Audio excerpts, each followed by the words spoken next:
allegiance to the flag of the United States of America and to the republic for which it stands, one nation, under God, indivisible, with liberty and justice for all.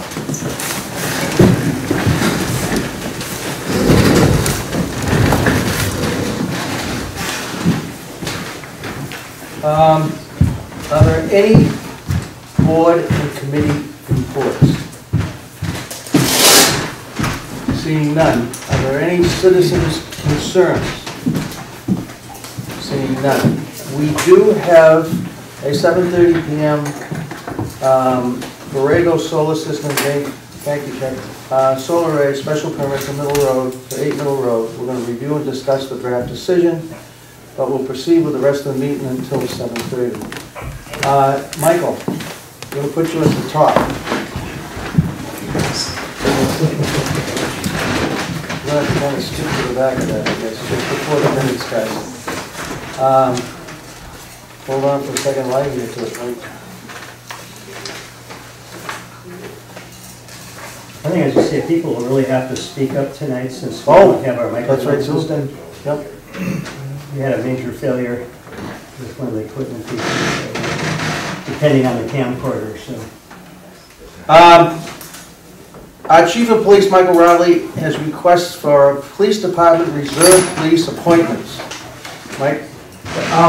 In front of you have two candidates, DeCuna and LeBlanc are their last names, and I don't have the paperwork in front of me, I can't remember their first names. All right, Jason and William. Okay. I'm glad you said the last name. Yep, DeCuna and LeBlanc.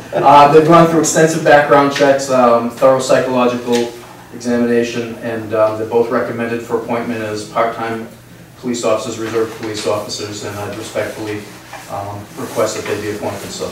And as you can read in the letter, guys, they've gone to the personnel action forms, and the appointments have been submitted to the personnel board. So I'd entertain a motion. Motion to approve. Second. All those in favor? Aye. Thank you very much. Thank you.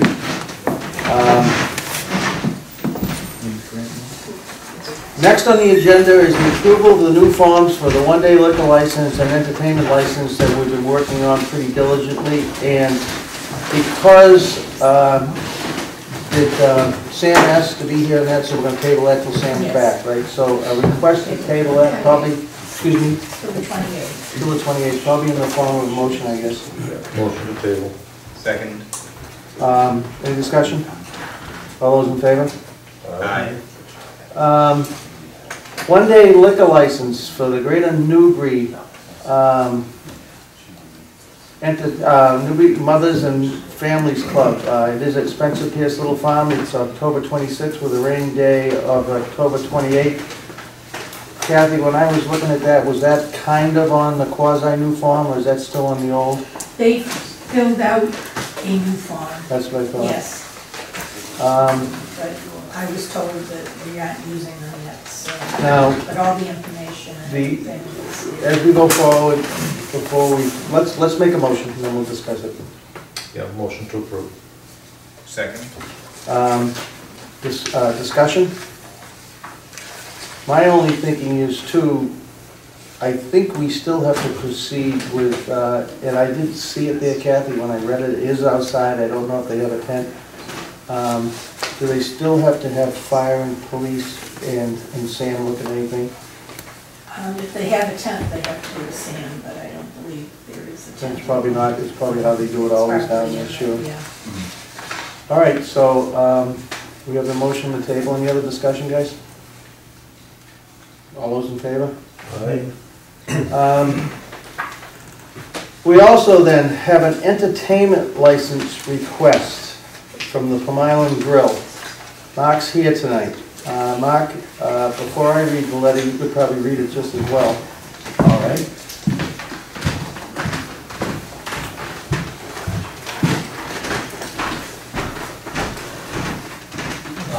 Would you like me to? Oh, we don't have a microphone. Yeah. Microphone, please. Yeah. That's good. Just talk loud, please. I'll just read the letter that we sent in.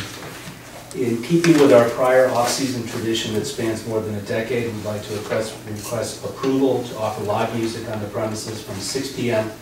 to 9 p.m. for 14 Thursday evenings between November 2014 and the end of February 2015. Specific dates, I list them in the letter. No acts have been scheduled yet, but we anticipate that the acts may range from a solo acoustic musician to a three-piece band using minimum amplification. At no time will the sound level exceed that of our existing sound system. As you know, during the winter, the Grill has offered live music on Thursday evenings for more than a decade without a problem or complaint. The music will end promptly at 9 p.m. The Grill is completely fired sprinkled. A Massachusetts certified crowd control manager will be present for each of the Thursday sessions. The Grill is located on a corner lot with only 2 abutters, each of which is located at a reasonable distance from the Grill so as not to be impacted.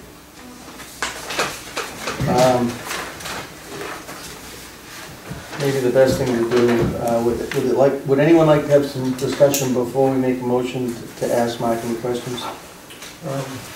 Mr. Chairman, my only question is the occupancy permit stays at 99? Yes. Chuck, did you talk to some people? I did. I gave a phone call to Sam Jocelyn, who was away on a junket, and to the fire chief. And the fire chief is okay with it if it stays at 99. And Sam Jocelyn said that he is also okay with it if it stays at 99. So that's the big fly in the ointment is that, okay? And before we maybe even entertain the motion, you're lucky the police chief is here. Have you got anything you'd like to add at all, Chief? As long as they comply by all the rules and regulations, you know, if we get a noise complaint, we always call, and same thing with the beachcomber. If there's a noise complaint, we act. Other than that, as long as it's staying within the fire and the building regulations, we have no objection. Okay, that being said, I'd entertain a motion. I just have a question. Oh. How is this one doesn't qualify as a nightclub, Yeah. and the other one, the beachcomber, does? Because I think that's really important to clarify for people. And I don't frankly know what difference there is between the two. Not to give you a hard time. No, I could answer that, but let Mark. And I'm not sure of the nuance of that question either, but in our case, we have fulfilled all the requirements of that license, and that we are all the managers are certified crowd control officials, and we have a sprinkler system in place. I think, and some of the work that Chuck did with our building inspector, I think the difference is going to be, and it's going to be the hurdle tonight for you guys, is the sprinkling. The sprinkler system. Yeah, the crowd control manager is another big one. Yeah. I just wasn't sure if we, even though the sprinkler is there, they need to be rezoned as a nightclub or something like that because of the ongoing use, and didn't want to put us in the same violation we ended up in with the beachcomber. No, I think That's kind of embarrassing. I think those are good questions. One question to you, Chuck. Did you speak directly with Sam? Yes, I did. And what did Sam say, like word for word, on this entertainment license that has been exercised before? Because it was sprinkled, and because of the crowd control manager, it would meet his zoning requirements. He was okay with it, as long as it did not exceed 99 on the occupancy. So, he was okay with that. And same with Bill Pearson, the fire chief. And I talked directly to the pair of them. So, I mean, I'll entertain a motion, and then Greg's right on deck, so we'll wait into the next one. So, is there a motion to approve? Motion on the floor. Motion to approve. Second. Any discussion? All those in favor? All right. Aye. Aye. Thank you very much. Thank you, Mark. Entertainment license request for the Plum Island Beachcomber for October 25th from 6 to 10 for the annual Halloween party. I mean, you don't have to stand up. If you have to, we'll ask you to go against the wall so people can see you. This is a question to you, Greg. Have you proceeded at all with going to the state and working with Sam at all towards, where do you stand? You might as well get up so people can hear you. Thanks, Greg. We're still working on getting all of our ducks in a row and building a case for we have a code consultant that we're working with, trying to get different quotes of different suggestions that he's made, and before we submit the appeal, because he said once they get the appeal, they pretty much make a decision when they get it before we even go to the appeal. So they say it takes 30 to 90 days for the appeal to be heard, and it's in Taunton twice a month. So we have to have all of the information prepared and ready, and we're very close to submitting that now. So, but we've done the crowd control. I know you have, yeah. Now, one other question.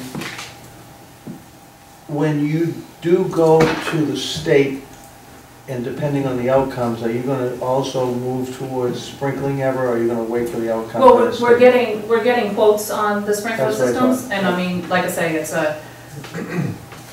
a hefty price tag for us, I you know, understand. like I say, being out there on the island, that it's, yeah, we'd love to, so we don't have to come to these meetings all the time, but, it's, you know, it's something that, it's not in our budget, you know, this winter, for sure. Yep, I understand that. Once again, before we go into the discussion with the motion, Chuck, did you have, you did talk to Sam again with the relationship with the beachcomber? I did. And Sam was not happy with the idea of this application in here because he has written you a letter saying that until it is sprinkled or until you have the exemption from the state, that he will not back this. The same echo from the fire chief. And I asked him if he would be willing to do fire details again, and he said no, not again. Okay. Was there a reason why? So we're kind of dead in the water. Was there a reason why he said no? One, he's having troubles getting details, and two, he just said that he's having a hard time with this whole thing. So you'll have to call him directly and ask. Okay. Right, but he said that he would not sign off on this. Now, So, I think you're doing a good job in trying to move forward with the rigors of, you know, trying to approach the state and looking in for quotes for sprinkling. Trust me, I'm glad that you're working in that direction. I think that probably time to make a motion, and then we'll have some discussion that's based really around the motion. Actually, I have one quick question. If we, Stand up just so people can hear you. yeah, if we do end up sprinkling and we end up in front of you all, would you grant us a license to have entertainment?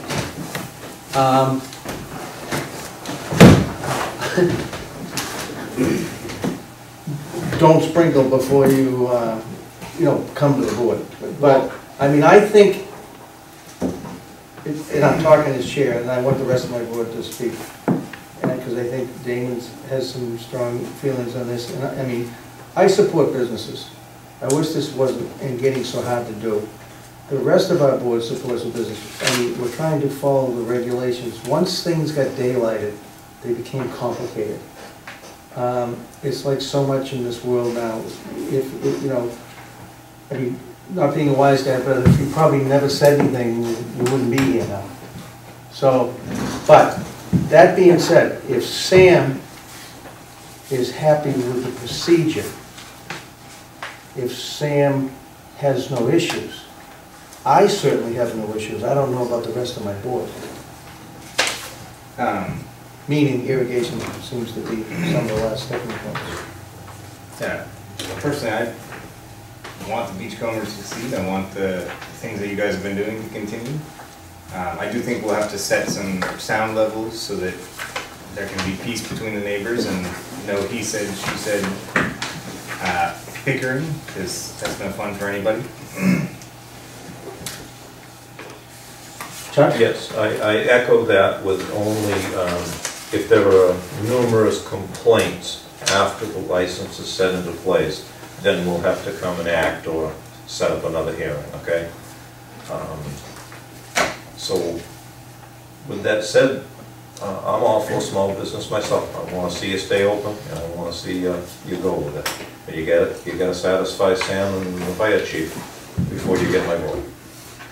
So the sprinkler system Okay. would be good. Yeah. All right. Dave? Yeah, I feel the same way. You know, we rely on our experts, the building inspector and public safety officials to advise us, and I think we've had a course that sounds like that you're following that should be successful. I also share Damon's concern about sound, but we've been working on that to try to come up with a nice objective way of saying, okay, this is what too loud means, so that we'll have a way, you know, just because I can hear the music, is that, you know, and I'm outside your building, is that objectionable or not? So, you know, and I think this is something we should have as a community anyway for these entertainment licenses, is to have some kind of sound regulation. Most of the time it's not an issue, once in a while it is, and we want to give the police department some sort of objective measure that they can say is too loud and not just have to rely on, you know, what a neighbor says. So that's kind of my thinking going forward. I think it sounds like you're on the right track as far as I'm concerned, and if we satisfy our you know, public safety officials and our building inspector, I'm going to be perfectly happy. And again, you know, I think we're trying to encourage the small businesses we have in the town, so it's kind of unfortunate that this has taken so long and has so many twists and turns, but it sounds like, you know, we're on the road now to eventually resolving all this stuff. So I think the problem I see is just what do we do with this this one-off application for now. So I really think we ought to make a motion for or against so we can really deliberate on the request and then take our... I mean, one thing Mark has stated before, that, you know, he chooses to head into these things like with a Thursday night and maybe not the weekends, just because of, you know, probably less people, but October 25th, what day is that? A Saturday. All right, well, So, no, Mr. we Chairman, don't have a motion yet, so Yeah, it's taken. motion to deny because of zoning regulations. Is there a second on that motion?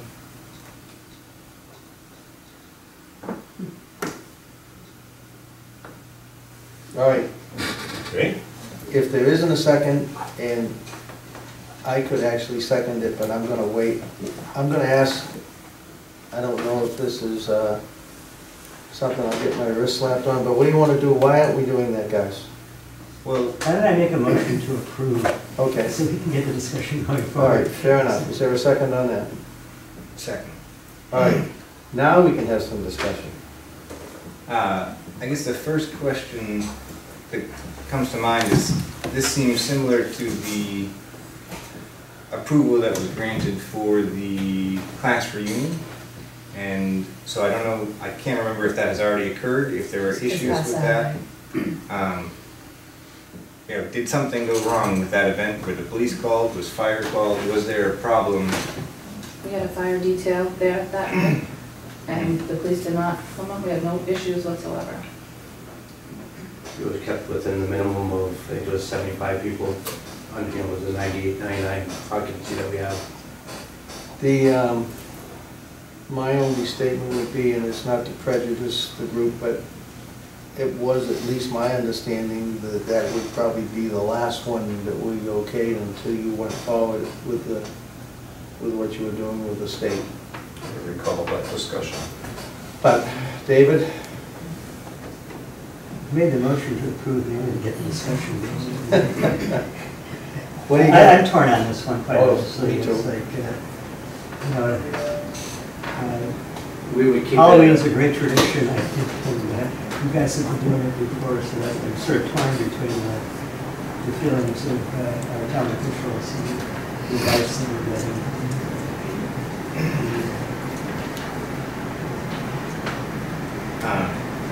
But again, you know, going forward, I really feel that we've got to clean up our act in this. It sounds like we've got some work in the right direction.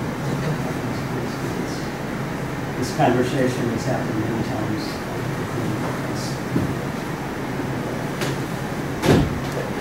I agree with you. A little louder, please. I agree that, you know, it would be best if we didn't have approved any more of these till we got some of these other questions resolved. So I'm absolutely on the fence on this one.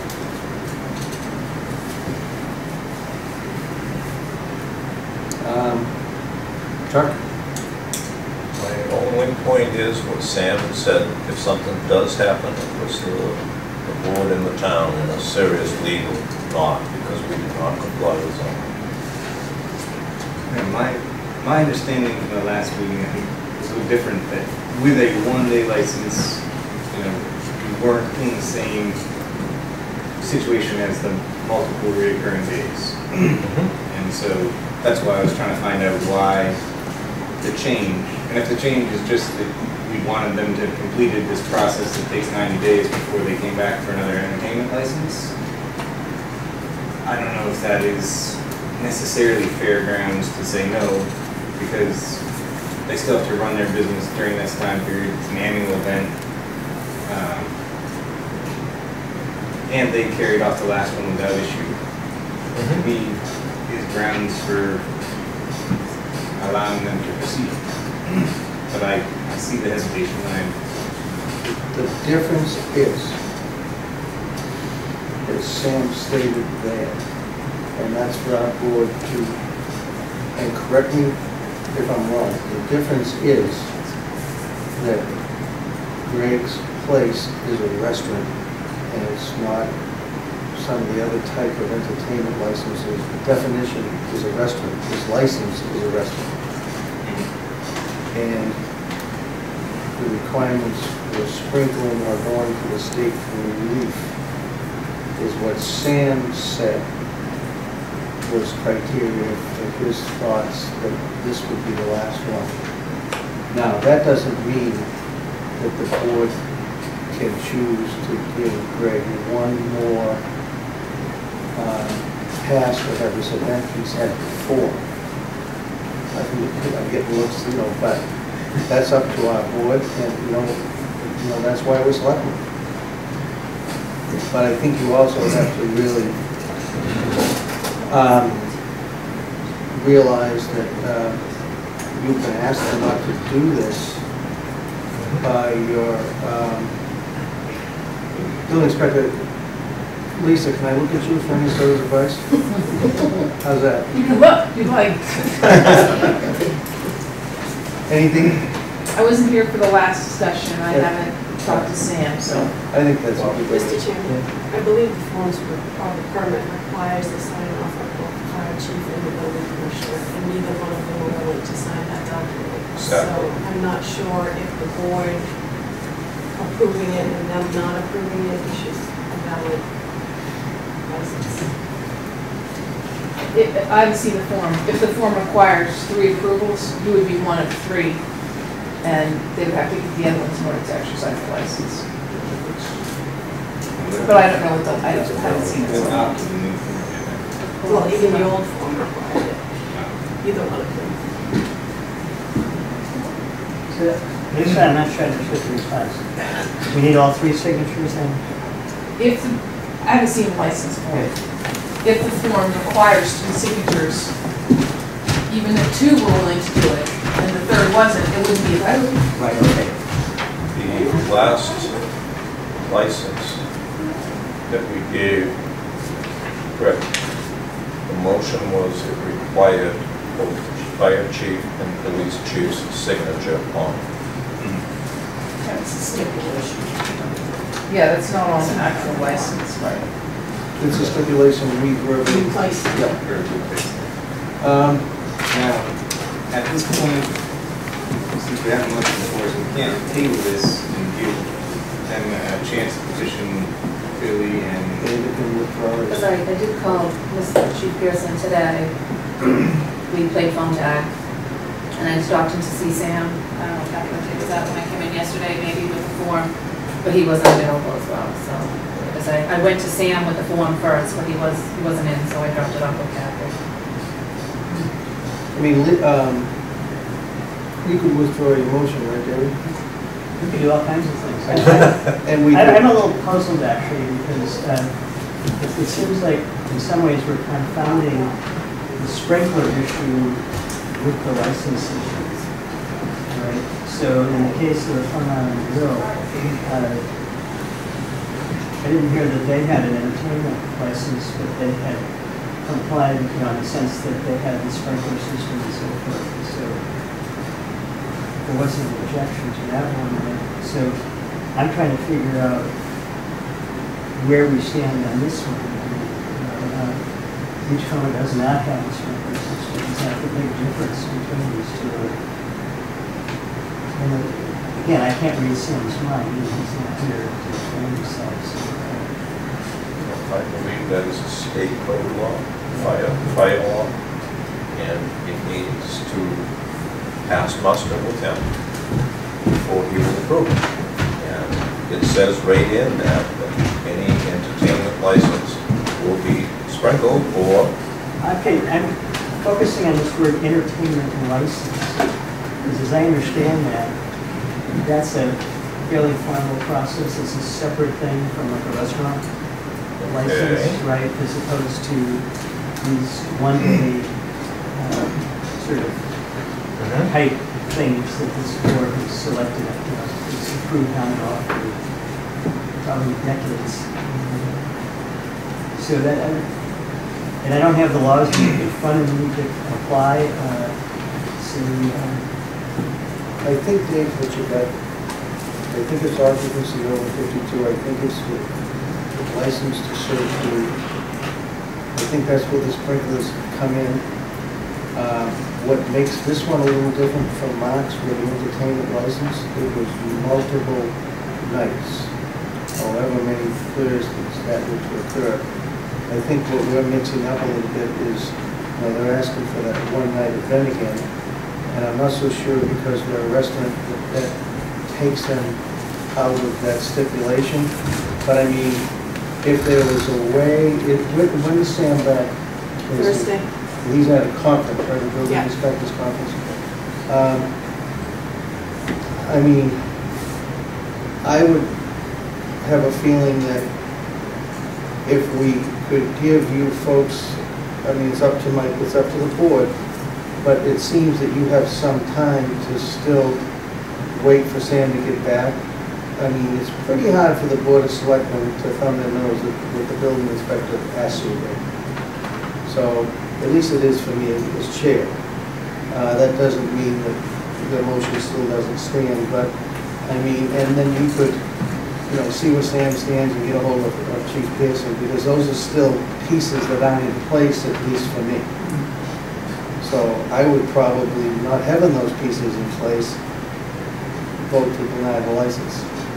But we also don't have to do that tonight either. we can table it to our next week. We're meeting every week essentially now, so we can table it. Yeah. I guess I'll actually make that motion, we table it to our next meeting. Need to withdraw your first motion off the table. You have a motion on the table and second, Don't you get need to upset. withdraw. Yeah. Again, I try to follow procedure, but sometimes I can't always figure it out. So. Well, good, someone else can. Yeah. Go ahead. Okay, so Motion. Mr. Roberts, whoever he was in the rules of order, if I could withdraw my motion or make a motion, I'd be happy to do so. Okay, so I guess I'll withdraw my motion. Second. Any discussion? All those in favor? Okay, so now I'll make a motion and postpone table, whatever is later, to the next meeting, for discussion and vote on this application. And hopefully we have room for it. Yeah, and in the meantime, we all work to get more information from both our fire chief and our building That's inspector. agreeable with you too? So next, Okay. the 14th, next week. All right. So do we need to submit anything so that we're on the agenda for next week, or we automatically? No, but you've got to take it, you've got to make sure you talk to chief and say. Absolutely, yeah, like I said, I Okay. Oh, calls into go. second. Second. Okay. Any discussion? All those in favor? Sorry for all the Can I just ask a quick question or process? If this business goes to the state and they don't get the waiver that they want to get, then the next option would be to come back and sprinkle. Is it possible for them to apply for the license and then get it approved contingent on sprinkling, rather than putting the money in, you know what I'm saying? I mean, Because you're saying you're not, you're asking me that question, and it might be a question to the board for the board to weigh in on. My feelings are too, that if that becomes an option, you have to go that route after you turn down from the state. I don't think this board, as you heard, we hold the board. No one's going to be a roadblock. So your issues are going to be building code and making sure you can comply with all the other regulations. And fire code is in that too, because the sprinkler system trips the fire alarm. I hear you, but I'm just saying, before they go and spend whatever it is on the sprinkler system, will they be able to know that if they do that, then the license comes? I should think we could find a way to do that. I mean, But you do understand that until that vote is taken, we don't know for sure what the outcome is. That's true, but at least they'll know not to go ahead and put the sprinkler system in until I they mean, go through that vote, right? once what David said, and Damon and David have been looking at some of the issues, and I think there is now a decibel meter in the police station's hands. Mark has complied with sprinkling, but Mark will also have to comply when the new regulation goes in for noise with noise. So if you meet the same things that Mark meet, I, at least as a person, you know, can't see any issues. I concur. Now, whether the board finds more issues with that, I can't understand, but we'll proceed one step at a time. The only issue, and it's an issue I think for both businesses, is I don't know if they've technically changed in the nightclubs when they do the ongoing entertainment, and if it matters once they're sprinkled that they are nightclubs. Because once it's sprinkled, then it's all about the fire protection with the sprinkler system. Yeah, I just didn't know if Over 50 that people. changed business or taxes, or I have no idea what being a nightclub entails except now. That'd be a good thing. That'd be good, huh? I mean, I think, and it's Kathy, right? Yes. I think Kathy's right. I think it's 52 people. I think it's a whole different criteria if it's under 50 people. So, I mean, Sam's not here. We don't have some of that information, but we're working on instincts that at least, you know, we called ahead to see what Sam wanted.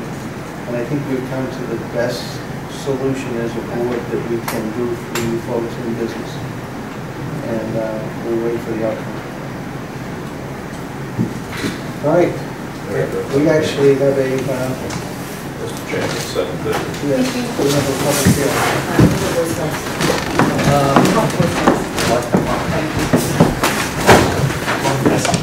Stephen, all your wisdom, would you like to start this off a little? In the last, what's the last document you sent to the town? That has noise control, oh, Joe's still here. Huh? And we sent something on the cost of the. All right. Now, you want to illuminate any points at all that you have, and then everyone has in front of us a draft that Lisa and her law office have put together, and we'll move through this in concert with each other. And it's pretty straightforward, and we can discuss all the issues. But is there anything you would like to tell us now before we start into the actual, is Lisa still here with us? Oh, you're there. You know, when we start getting the nitty-gritty hardcore, we'll call on you again, but is there anything that you would like to tell us first? I think there's the three things I submitted last week and with some more information this week was the noise study, which it meets the requirements. Yeah. Site distance, which it meets the requirements. Yeah. And tree mitigation, I sent in something that we're proposing to plant at a 1-to-1 ratio live stakes on the site, and to plant those as going to be part of decommissioning, and we could plant them in the location where the trees were removed. Okay. And today I submitted a unit price for that. Okay. which would be $4.75 per hour. All right, so we're gonna hold some of these thoughts now that we have them, and that's Jeff, in. I'd rather discuss those points, because those are the big sticking points, before we get into point-by-point review of the draft decision. Now, I don't mind doing that, but they become part of the procedure, and we could be here a very long time, we gotta get to the procedure. We could head forward and Quite check these honestly, things I don't out. think it's gonna take us long, just to Okay, say, go ahead, you know. ask your questions. Well, I was just gonna say, you know, as sort of the acoustics expert here, I reviewed the report, I thought the approach was appropriate, and the outcome was the one for you guys. It was actually what I expected, but, you know, we gotta go through the procedure, so I'm very happy with the approach and the outcome of the study. I think the traffic study, you know, again, make sure that the site distances were appropriate. All cases, I think the only thing you might quibble over is the dollar per tree or something like that. But, you know, that was of the three I consider the outstanding issues. The tree one we might have a little discussion, and otherwise I was quite pleased with the approach of this. But we did also come to a satisfactory agreement on the tax agreement. Yeah. Yeah, that was another issue. Now, the tree issue is gonna be number 6 in the decision. Should we head into reading? and going That's through fine, I some of mean, this? as I said, in my mind, that's the only outstanding. I agree with David. All right, so let's head into what Lisa somewhat prepared for us, and for the sake of the audience and television. She's put together a basis for finding a decision. She's giving us a procedural history, and Lisa, you can certainly take over at any point with this. Sure, I think that when we get to the findings, that's really where the board needs to have some discussion. So the first part of the decision is, in any special permit decision, is the procedural history, and I list that. Then I go through the special permit criteria as set forth in the bylaw, and I basically set that out. But then under the specific findings, what I did was, with the work with Martha, is from my notes and the comments the board had made, I essentially made findings relative to our drafted findings relative to the criteria. So I think if the board wants to look at those and see if they're acceptable to the board, that's important because they're your findings. So that's in section C. Yep, and those findings are going to temper somewhat how we look at went through whatever in the decision. Then the conditions right in the decision. Right. So then, everyone has this in front of them. Why don't we just go in order for under C for specific findings?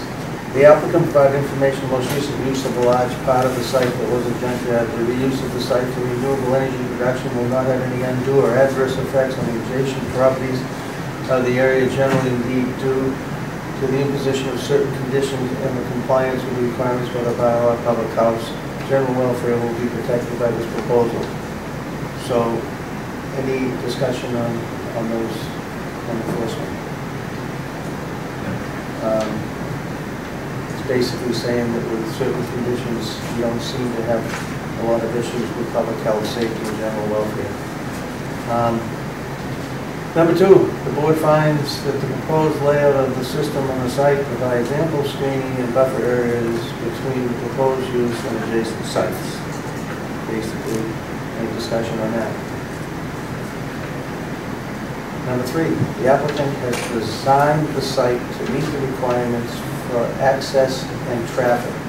Existing means of egress from the site will be used as available, and where existing curb cuts are not available, there is ample site distance provided to enter and leave.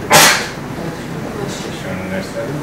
Yeah, anything else? Anyone? Just as we go. The applicant has provided the required parking spaces as required under the bylaw for installation of both automobiles and trucks in 3 and 2. Said spaces are inadequate and safe locations on the site. Number 5, the fire chief and police chief have reviewed the plans and have determined that there is adequate access to each structure for fire and emergency service and equipment, as noted in the conditions below. That'll be in the conditions. The appropriate keyed access shall be provided to public safety personnel. Given the existing, number 6, given the existing and former use of the site, the board has determined that the proposed use and development will not result in destruction, loss, or damage of any natural, scenic, or historic feature of significant importance. There will be some loss of trees over 6-inch caliber, however, the board finds that the condition below will address their loss. Given the size of the site and the location of the 3 separate installations on the site, the projected site will be screened at all seasons of the year, and no array is nearer than 50 linear feet to the property line of the closest residential lot.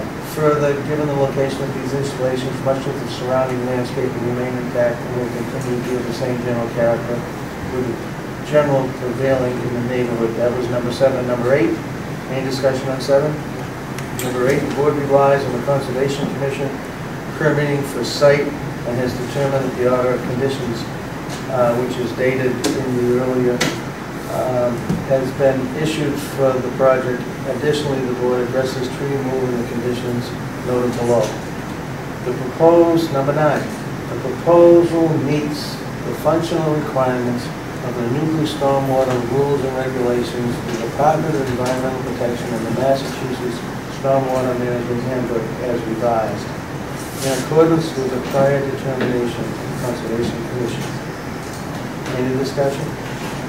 Number 10, there will be no obstruction of scenic views from publicly accessible locations. Number 11, there will be no glare from site lighting. All lighting is minimal, pointed downward, and will not splash off the property. Number 12, the board finds, based upon the acoustic studies, that there will be little or no audible sound from any of the installation equipment at the closest receptors off-site. Number 13, the board finds the area to be commercially and industrially zoned, and there is no unreasonable departure from the character, material, or scale of any of the buildings in its vicinity. Number 14, the proposed development of the site is in compliance with the provisions of new zoning bylaws, including parking size, landscaping, environmental standards, or any other pertinent sections. Everyone okay? Proceed to the decision. Lisa, do you want to interject anything before we get into this? No, the first paragraph of the decision is basically reiterates the requirements of the bylaw itself, and then the rest of it is going to be up to you. Right. So you guys really want to go over that. Now, it's my understanding, guys, that as a board, and basically with what we just went through, that we pretty much, with the special permit criteria and everything, we have basically agreed on laboriously the intent of the bylaw, and Lisa, correct me if I'm wrong, except for the fact we would like to condition that decision with these. Right, you're saying that what you've said in the findings is, if you include the conditions here, then the project meets the findings and criteria. So if these conditions were here, it would meet the findings. Thank you very much. Best case, I guess, is to read these one by one, and we'll stop and discuss each one if there's a problem with it. The first condition, number 1, if a Mass DOT permit is required to provide access to the state highway, said written authorization should be provided to the building inspector prior to any trees clearing or excavation taking place. Steve? Joe? We're fine with these generally. You've reviewed these? We're fine with it. Until we get to the tree. Well, the number's blank right now. Yeah. We're fine with that. All right. You guys aren't going to give us a blank check? Ladies for Steve's person. No. All right, an operational maintenance plan which should be at least as specific as the services exhibition B in the form of operations maintenance agreement attached to the September 9th, 2014 submission shall be provided to the building inspector prior to any tree clearing or excavation taking place. You okay, guys? A sign shall be posted at each entrance to the installations and shall provide an emergency contact information for responsible persons, including names and phone numbers. Number 4, the applicant shall provide training for managing and dealing with solar installations from a public safety perspective on or before the facility is commissioned and begins to produce energy. I just want to clarify that, we should provide the training to the fire and police department. That's good. How's that? Right. Security in the form. Acceptable to the board should be submitted within 30 days of the decision being filed with the town clerk as required by the bylaw in the amount of $82,500. No tree clearing excavation shall commence, or building permit should be issued until said security is in place. That was somewhat controversial, but seems not to be now. All right, in consideration, this is number 6 of our conditions. In consideration of removal of 806 trees over a 6-inch caliber, the applicant shall provide as mitigation blank to the town tree fund is allowed under the bylaw. Don't all jump at once. I think this is the hardest part of our bylaw because it doesn't really tell us what we're supposed to do here. I don't know, Chuck, if you or if any of you got the email I sent today. I've been doing some work to try and find different values and different ways of figuring out the value of trees. Yep. And so the state forestry values are $1 per half inch at ground level of a stump for hardwood, and $1 per inch for softwood trees. You can also look at them at cordwood lengths, and I was trying to get a price for chipped wood for fuel. But as I think more and more about it, the value of the trees that's only one piece of this equation. It's the value to the town of those trees that we need to sort of think about, and whether or not, their proposal of the replacement with stakes makes sense, or as we've talked about, the tree fund. So I think there's a lot of different ways to value it, and that's to me the hardest piece to this application. Dave? Yeah, I guess to me, the living trees are more important than the cordwood, so to speak. So we had a proposal, I forgot off the top of my head how many dollars per stake the tree was. $4.75. Yeah. Yeah. And so I guess I haven't had time to look into this. It's just that you have presented us with one quote. We haven't had time to call up anybody else to see if you're in the right ballpark or not. That would be my only thought. But I think the approach that you propose is consistent with, certainly what I'd like to see. And we could quibble over how much per tree. Other than that, that's the only question I had sort of outstanding is that I personally didn't have time to do any tree research, and I think it was helpful for Damon to take a very different approach to see kind of what the value is. And, it doesn't seem like firewood, the fuel type approach would give a very different answer anyway by the time we're all done, given the size of quite a few of those trees. So, other than the exact, 425 versus 525 or whatever that you might get for different quotes. That's the only thing that's kind of left in my mind as to why it's unresolved. I think the approach is a good one. Sure. My concern here goes to landowner rights. If this solar farm was not there, he has the right to go cut the trees for cordwood, for sawwood, for whatever he wants. The town of Newbury would never be able to attach that in any sort of formal way. So I'm a tad confused here. I know we have a bylaw with the solar thing, but let's get back to landowner rights. I feel the same way. So the bylaw has a provision that says you may require up to 100% mitigation, Right. the tree removal. And I think, you know, I wasn't here when the town adopted the bylaw, but I've seen those provisions before. And the reason is that, that you're trying to encourage people to put solar facilities on places that they don't have to remove large trees. Right. And so that if they choose to put them on a place that removes larger trees, there's an exaction for that. There's a balance. There's a balance that the board has to place. So you're right. If they decided not to do anything, they could go and remove all the trees from the property. But that's not what's happening. They've asked the town for special permission to do a facility that the town has decided requires certain criteria to be met.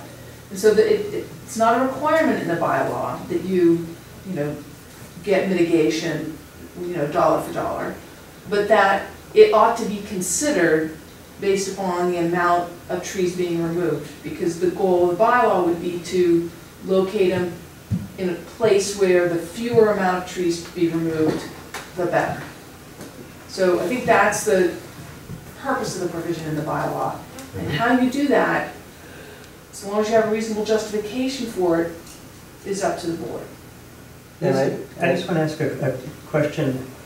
I have some memory that if you want to clear more than so many acres of forest, you actually have, under state regulations or law, you have to go through a forestry plan or something. There was a case down the road from me where someone clear-cut a large parcel and they got fined by the Georgetown Conservation Commission for doing that without a forestry plan or permit or whatever it was. Yeah, I don't know the answer to that, Dave, off the top of my head. It could be that there were conservation issues related nearby. It causes stormwater problems. If there was runoff caused as a result of that, there could have been all of those issues involved. So I don't know the answer to that. I think David could be right. I think even farms have to, you know, apply for some sort of, you know, I think there is a regulation for cutting, and they have to have some sort of forestry report. And it was a hefty fine, as I remember too, or whatever. Well, it could have been. But, you know, I did a little work also, and I can remember when I was actively involved in some of the larger plantings that occurred when I was working on marsh projects and things.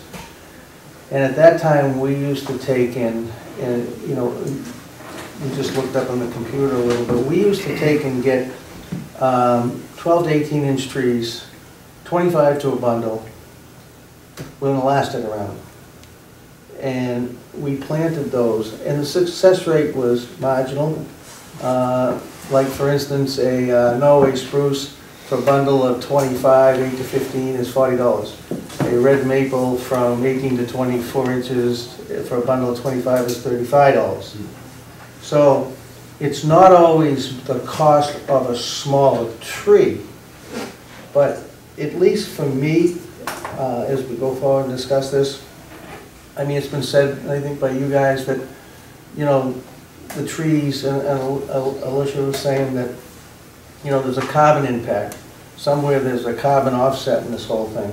I don't know where that exists. I mean, because, you know, solar obviously has some impacts, you know, for carbon itself, but you're also selling credits to power plants that are operating in a form that they probably are operating to go forward. They're going to need those clean credits, so they're getting used up.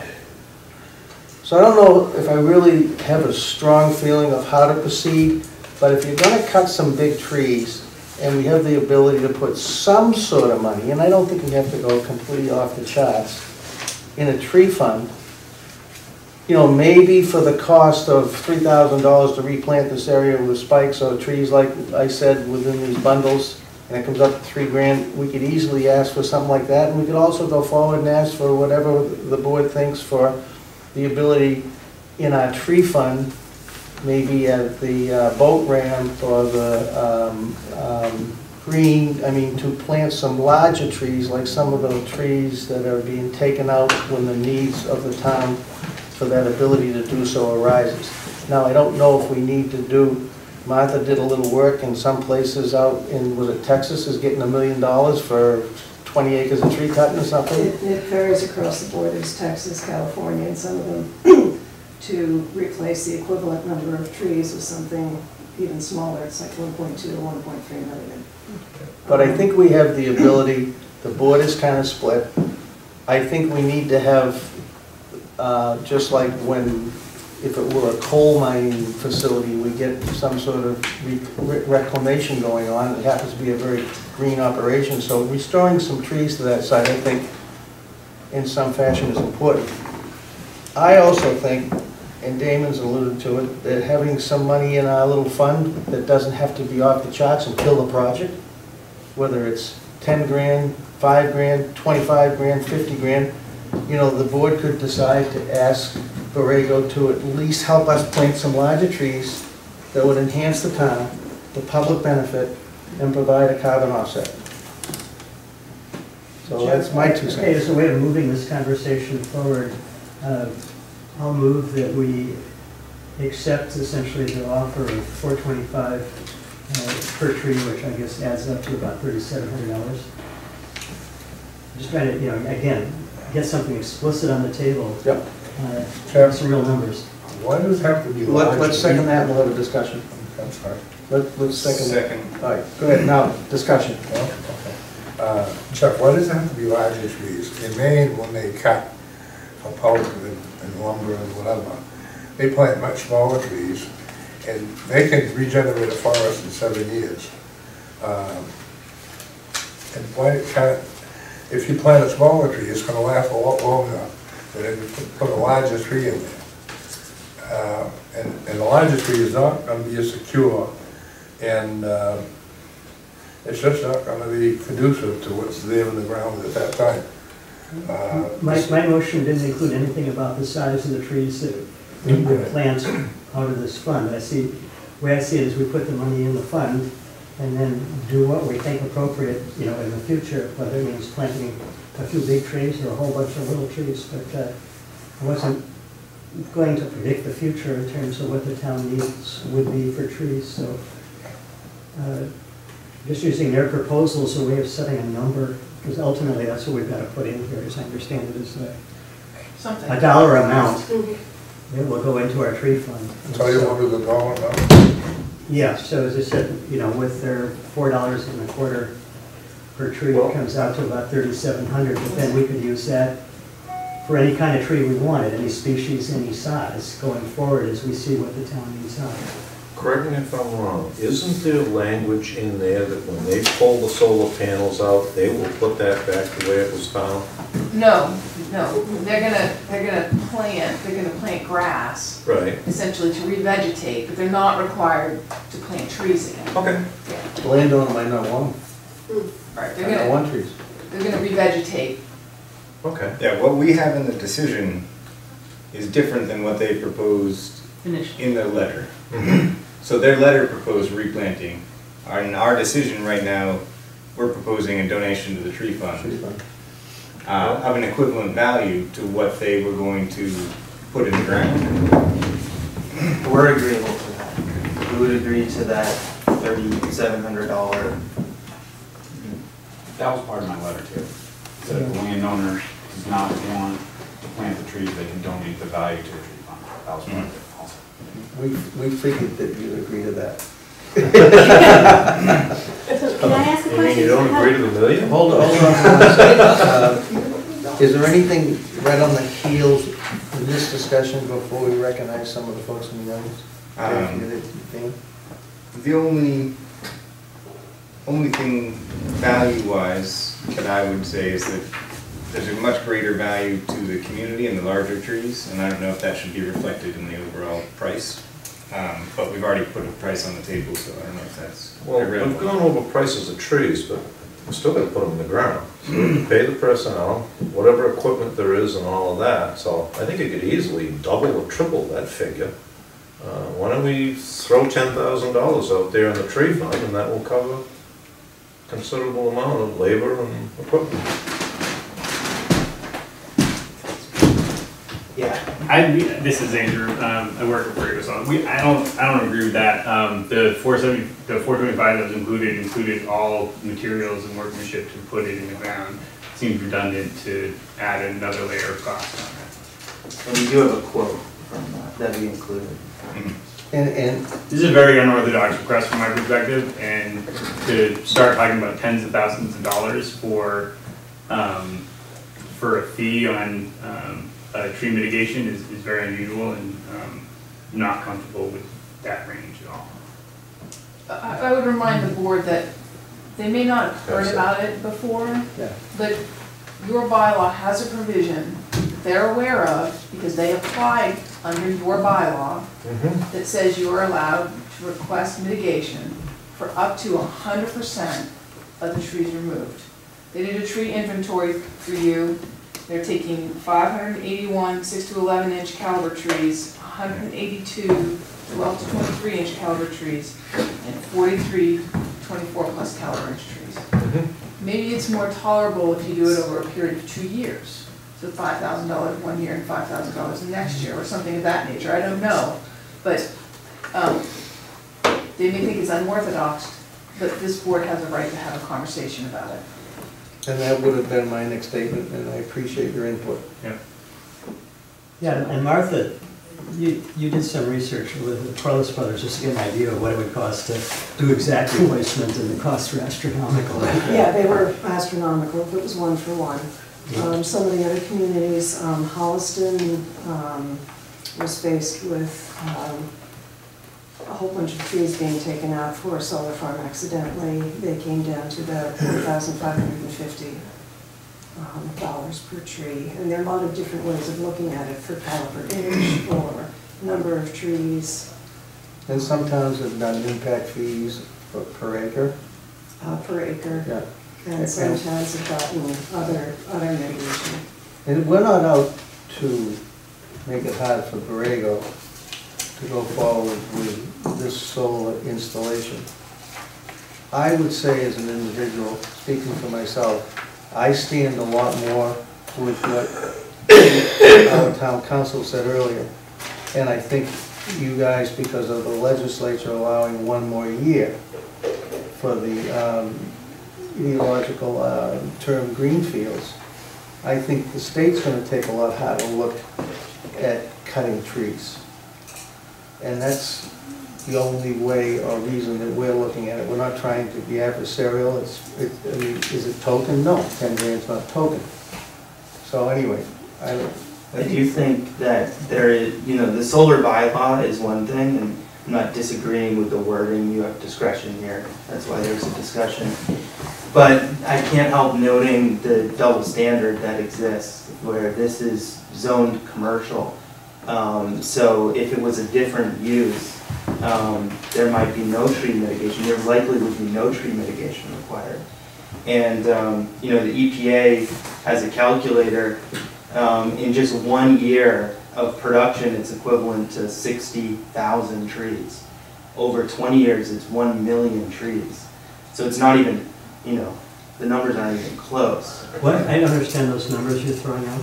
The carbon offset, if we're just, when you started your discussion, you were talking about, how do we even think about the value of the trees? And I think the reason that you're cutting them down has to be considered. So, the use, and you guys talked about it a little bit, and I'm just saying that the EPA has this calculator where you can say, if you're cutting this many trees down and putting up this much solar, how do you, what's the math in terms of the carbon offset? And this project will produce about 3.5 million kilowatt hours a year, and that's the equivalent of planting 60,000 trees each year. You see, that reasoning doesn't make any sense to me. The trees are currently sequestering carbon. As they grow and get bigger, they're going to sequester more carbon. So if anything, the further you go out in time, the more valuable the trees become, and the value of the solar is actually slowly declining with time because the efficiency is slowly dropping with time. So that the numbers you just threw out don't make common sense at all. And it might be You're talking nice. about planting trees, we're talking about existing trees. Yeah. Okay, so we're taking away something that's already doing something good from the point of view of sequestering carbon. I mean, after all, that's why our government, as well as our local government, is, you know, encouraging solar and wind, because we're trying to get away from fossil fuels because they're dumping a lot of carbon into the atmosphere. The only concern we have, you know, from an environmental point of view is that you take those trees, okay, you're losing all that sequestering. So you're losing something to try to gain something else. And the jury is still out, as far as I can tell from my research, as to what that balance really is. But we have to make a decision, you know, based on your application and our bylaws. So I think saying we have to plant 60 million trees or whatever the number was, just is sort of irrelevant to the conversation. And I think, Joy, I gotta agree with David a little bit. I mean, if I had my brothers in some of this, I think there's a lot of wildlife values, there's a lot of the aesthetics and the whole thing we all talk about. I mean, if we're talking about a carbon offset, if that ever gets into the bylaw, you know, I'm the marsh guy, and our coastal blue carbon, our marshes sequester 3 times as much as the rainforest and store 5 times as much as the rainforest. And we're continually abusing our marshes up until the last 10 or 15 years. So, but we're really not talking totally about the carbon offset, it's more the bylaw. And I think David pretty eloquently stated that. So, I mean... But if I were a Walmart, right, if we were developing a Walmart, this is all upland, it's zoned commercial. You wouldn't be allowed to build a Walmart because it's not allowed. So a different commercial use. Well, I'll ask Martha, because I can't answer that question, and David and I were both on the planning board, but site plan review in our town isn't a walk in the park when it comes to cutting trees now either. You had proposed the $3,828.50, which is a 1-for-1 replacement of the trees, 6-inch, 11-inch, 24-inch. Would you be comfortable with the 6-inch being 1-for-1, the 11-inch being 2-for-1, and the 24-inch being 3-for-1, as far as the mitigation price? They want to... With the replacements being the mistakes. They're looking at the numbers, they're looking at the big numbers. Yeah, I'd have to go, I don't have the numbers in front of me. It's, so the 6 to 11 is 581, and the 12 to 23 is 182. Lisa, did you work on Salisbury? Yes. I mean, for some of their mitigation, they donated a rail trail and donated stuff to the water and sewer. I mean, Yes. it had to be in thousands of dollars. Yes. They also clear cut without a permit first. Well, and you want to know something? They had to buy a lot of acreage and give it to the Concom. Right, they had significant So there were penalty for 3 that. different mitigation processes for Salisbury. I will admit, that was 54 acres, but the 54 acres, you know, ups that ante as to where we're going forward with, do we start to use disturbed, you know, areas that don't have a lot of trees. But anyway, yes, can we entertain the audience, guys? Yeah, go ahead, while Lisa does her calculations. All right. I just want to remind the board that this is the first time this has gone through. And although there really hasn't been any opposition because of the zoning of this place, when you start pricing values on trees, you're going to set a precedent. So you really need to think about what you're doing, why you're doing it, and how you can justify it for the next one. I understand what he said about the EPA. The DOER strongly discourages greenfield, not even trees, even meadows where there aren't any trees. They know this is not, the value of the trees are too important to not only the carbon, it's to cleaning the soil. That is a junkyard over there. God knows what's in the grounds over there. The trees have inherent value that you cannot discount. Now, am I saying that this doesn't belong there? I'm not saying that. What I am saying is that when you place the value on these trees, please bear in mind, you're setting a precedent for the town of Newbury that is known as a quaint little town, and it won't be so quaint anymore if it's sold off at a cheap rate. Lisa's got the numbers now. Well, I'll remind the board that your decision does not set precedent, that you Right. take each application as an individual application, and in fact, you have said in your findings here that you view this as a commercial industrial site, Yeah. and that's why it meets your criteria. So I would remind the board of that. So if you use the members' 1, 2, 3 mitigation, it totals 1,074 trees times the 475, which is equal to $5,101.50 As a total. as a total on the 1 for 1, 2 for 1, and 3 for 1.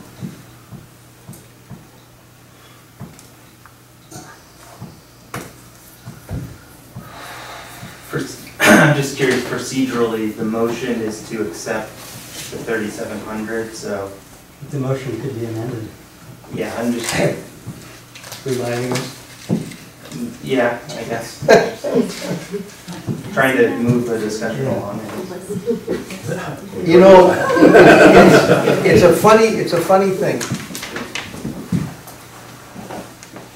We voted to put a bylaw in place, which actually makes it possible for us to look at the solar installations in a, in a pragmatic fashion that has criteria.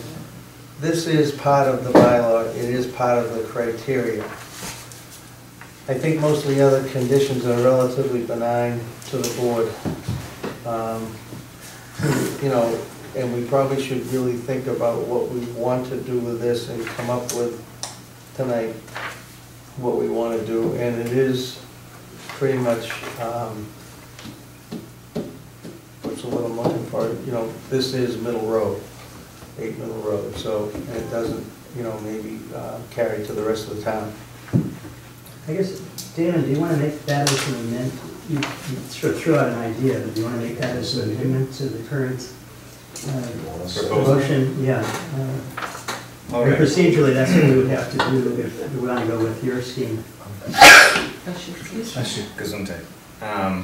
Is I'd like to amend the motion on the floor so that the 182 trees at 11 inches are mitigated at 2 for 1, and the 43 trees at 24 inches are mitigated at 3 for 1, coming to a total price of $5,101.50. $5,101.50. I'll second that motion. Any Now we've more- got to vote on the amendment. And we had a second on the amendment. Yeah, I second it. All right, any discussion on the amendment? All those in favor? Aye. Aye. Aye.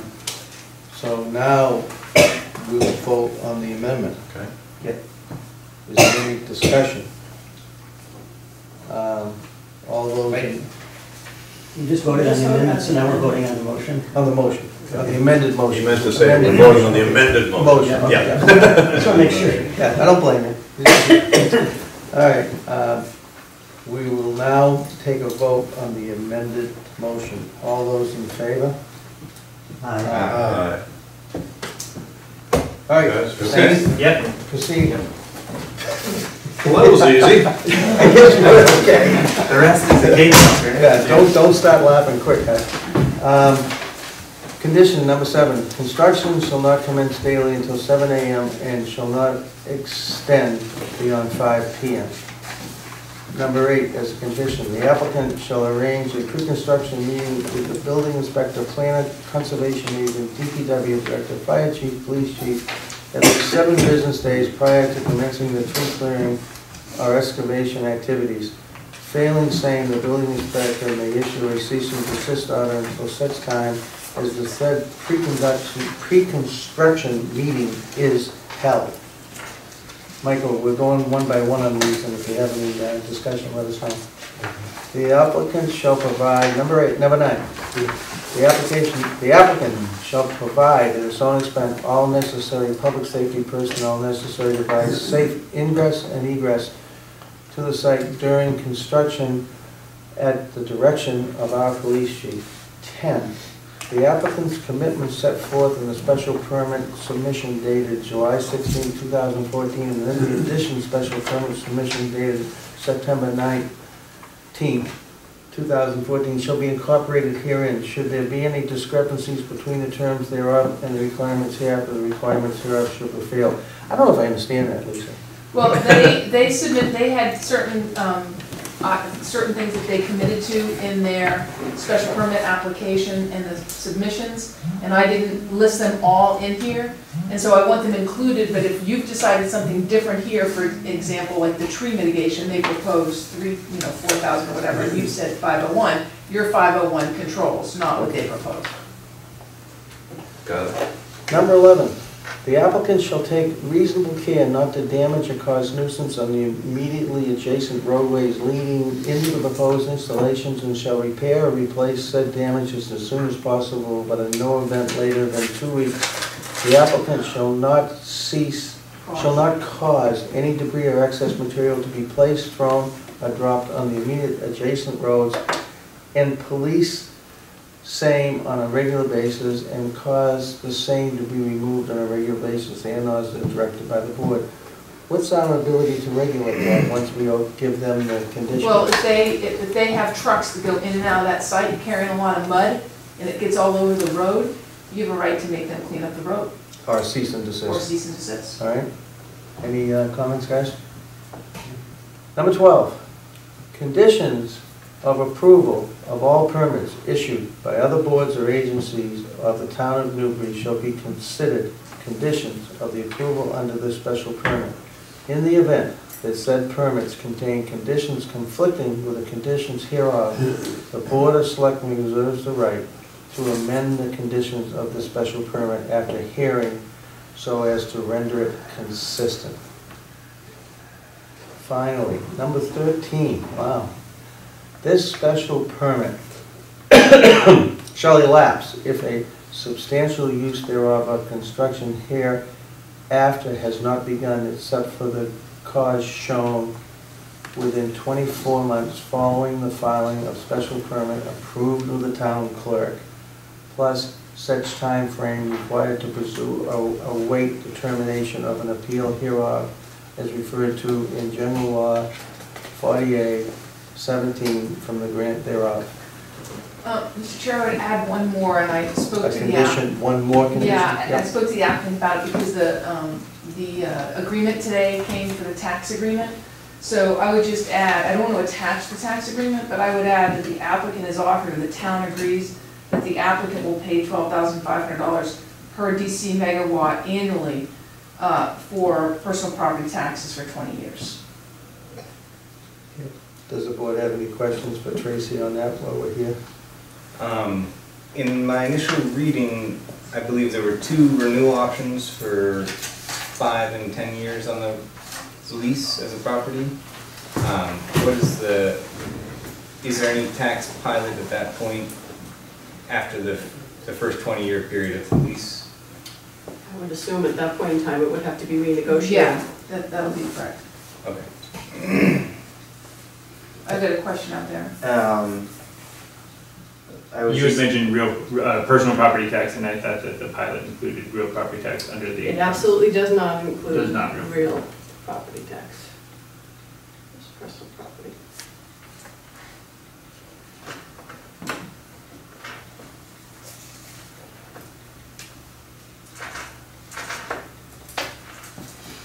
So, this is a draft. Are we voting tonight? You can vote on it tonight if you. Okay. Even in draft form. Including this last condition, as discussed. You vote to approve as discussed, and then I'll finalize and you can sign it for anything else. Now, at the risk of confusion, is there anyone in the audience that would like to speak before we take a record of vote? Look at my email. Everyone in the audience, okay. I see some consternation out there, guys. You all right? I think there's a little confusion on our end about what's included in the pilot. I was under the impression, but I haven't reviewed the document, about that it included personal and real property. It sounds like there was some back and forth that I wasn't exposed to. It's personal property only. That was what we agreed to.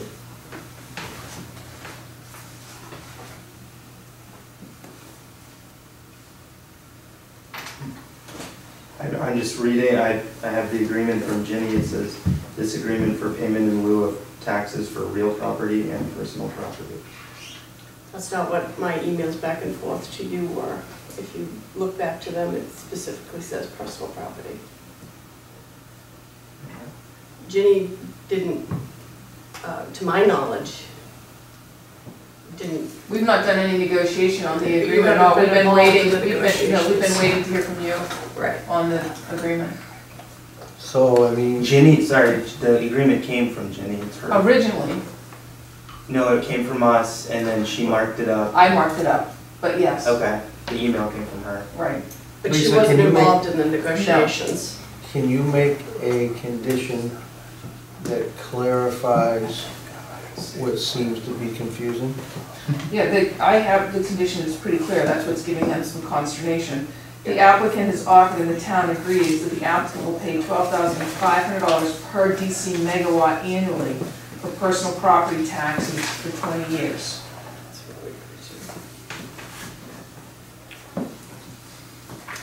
Well,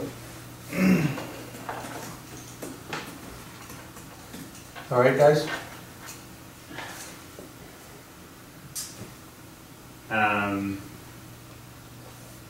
What's the town's position on the real property? Is there, I think they just said it was personal property only, didn't they? right, Right, I said personal property, you have to pay, you're subject to regular real property tax, just as it's been? as it's assessed, that's correct. I think we can work that out in our lease with the landowner for the real property. Lisa, time to take a record of vote? Yes.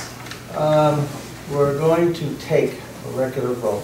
The following members of the Board of Selectmen vote to grant a special permit subject to the above stated terms and conditions. All those in favor? Do we need a motion?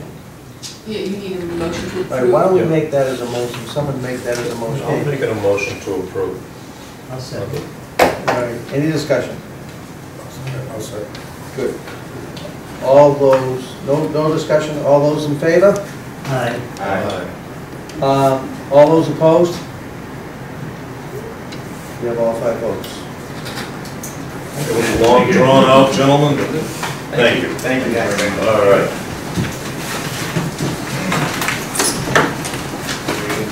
Do we have to vote to close the hearing? Motion to close the public hearing. So moved. Any discussion? All those in favor? Mike seconded. Please take a vote. All those in favor? Aye. I'm still thinking about personal. All right, we got through the beach going, we got through the appointments, we're heading into the minutes. Have people had time to look at 9/22/14 and 9/30/14 minutes, so we have to watch I glanced over them, I didn't see any errors or omissions. Motion to accept as read. Have people read both? Let's do the 23rd first. September 23rd, 2014 meeting minutes. Do I have a motion? Second? Second. Any discussion? All those in favor? Aye.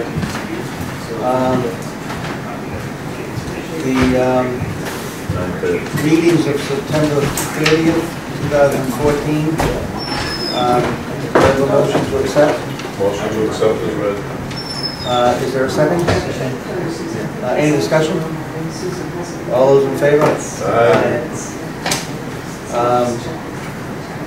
Any communications from the board? Yeah, Chuck. I do. The highway department was out working the tailbones off, paving church, and I believe Larkin Road was on there, although I didn't drive down it. But Church I haven't seen Street, anything by my house, but there's been equipment stationed here in the morning when I head into work, so something must be happening. okay. And Church Street came out just wonderful. They did a really, really great job on that. And they're cutting in the driveway starting today, they're doing the shoulder work, and what an absolute pleasure to drive down, it really is. The guys that worked very, very hard on it, and kudos to them. Chuck, have you heard anything more about the status of the bridge or culvert? Larkin Road Bridge, yes. It's to be surveyed first. Then we can go to work. I guess basically we just have to prove it's ours. Well, why don't we prove it's somebody else's? So we have Who's doing the survey? contractor, Bob Grasso? I believe Tim has contracted Mr. Russell. That is correct. It's the one that's right by the Georgetown River line, yes. When will that be done, any idea? I talked with Bob this morning, and he said it was scheduled for next week. All right, any meeting updates? Executive sessions, none? I would entertain a motion. Motion to Chairman. Chairman, report, brief report. Hey, how did we do that? Because of those darn special, I just wanted to let the board know that I received notification from the Department of Revenue that our free cash has been certified at $1,591,092. That's like how much, almost twice as much as less. Twice as much. It's great news. The majority of what went into that, just for your information, we had unexpended free cash last year of a little over $550,000. Our revenue estimates, our actual revenues exceeded our revenue estimates by about $472,000, primarily due to an increase of $200,000 in motor vehicle excise. So thank you everyone for buying those brand new cars. Hopefully they'll buy them again next year. And permits, our permit revenue was up about $93,000, which we did anticipate based on some small subdivision growth. So at the time we prepared the annual budget, we didn't know, but partway through the year we thought we'd see a significant jump there. Tracy, on that, what's the recommended level for free cash? It depends on who you ask. It's anywhere between 5 and 15% of your general operating revenue. So we haven't exceeded. We're kind of in the middle now. We're kind of in the middle. Yeah. We're kind of in the middle. So that being said, we have a lot of spending to coming. do. We've got a lot of capital projects that are just waiting for us to have a funding source. I do think it's worth saying, guys, so that, this didn't happen by accident. I mean, the town hall is working at a high level, Tracy's working as hard as she can work, and I really appreciate it. Thank you, Tracy. Thank you, thank you. We also collected about $167,000 in tax lien redemptions, so that was a big component. We had $45,000 of unanticipated grant proceeds. And we also closed out about $400,000 in unexpended appropriation balances. So, to the credit of the department managers, they're working within their operating budgets. We're not seeing overruns. They're trying to, be really smart and conservative in how they spend their funding. So, very pleased with that. Also, wanted to note that on September 25th, Sam Joslin was elected the Vice President of the Mass Building Commissioners and Inspectors Association. I strongly encourage participation in our professional associations, and more our personnel are being elected to key positions within them. So, which speaks to their expertise and respect in their field. So, very proud of that. Also wanted to note that we have hired Ms. Joanne Moore to be the newest member of our finance department team. She'll be taking over the assistant treasurer collector duties and is going to begin her employment next Tuesday with the town. Susan Noyce has noted to me that she would like you to turn in your iPads whenever it's convenient for you so she can upgrade them. There are some updates that need to be done. So whenever you have an opportunity, if you want to drop them off with me, I'll get them to her and then get them back to you. Tracy, I still have concerns in terms of the way Dropbox is being used or not used. And I wonder how we can move forward on that. I have a meeting scheduled next Tuesday with Susan, Jake Susi, our IT specialist, and myself to talk about all the concerns. I had sent an email to you, so all the concerns that you've identified, any of you are welcome to join us in that meeting to talk about that very thing, that very issue. I have concerns about it too, about how we can organize it, how we can establish folders, how we can establish a library. Yeah, and also I have concerns that information disappears. That was what brought this whole thing to light. You said that some of the A lot of the old stuff, data was gone. yeah, I mean, it's like, I'll see, you know, before we went ahead and bought the iPads, the media committee was discussing some commercial software that could be used with iPads, but, you know, and I was thinking, you know, we may not want to pay their fees, but we can look at the way they organize things. This is sort of help in deciding how we should organize things, you know, along the lines of what we just talked about. Sure. Yeah, it's helpful sometimes if you have a couple models, just like we do with bylaws and other things. Definitely, yeah. So I'll see if I can dig out that. The name of the software, so we could take a look at it. We're looking at a maybe couple demo. of companies that provided this kind of thing. Yeah, I think everyone's in agreement. We need to look at how we're providing the information and improve it. That's all I have. Very brief. Sorry. That's a lot. Very brief. Maybe we should debate these public hearings, you know. All right, back to motion to adjourn. Motion to adjourn. Any discussion? No. All right, all those in favor? No.